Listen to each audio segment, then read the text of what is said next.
ఇండస్ట్రీలో మరో సెలబ్రిటీ తన వివాహ బంధానికి స్వస్తి పలికాడు. ప్రముఖ సంగీత దర్శకుడు, ఆస్కార్ విజేత ఏఆర్ రెహమాన్ తన వివాహ జీవితానికి ముగింపు పలికారు.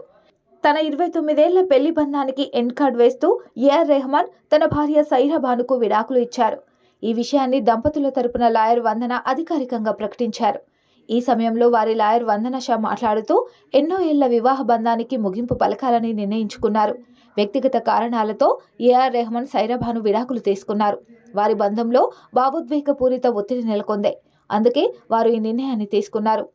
వారికి ఒకరిపై మరొకరికి ప్రేమ ఉన్నప్పటికీ ఉద్రిక్తతలు, ఇబ్బందుల కారణంగా వారు దూరం అవుతున్నారని లాయర్ వందన షా పేర్కొన్నారు.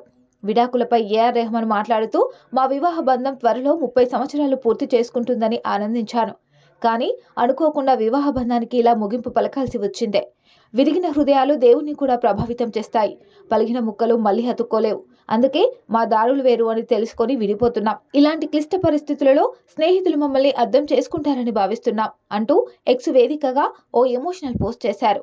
కాగా ఏఆర్ రెహమాన్ 1995లో సైరా బానుని పెళ్లి చేసుకున్నారు.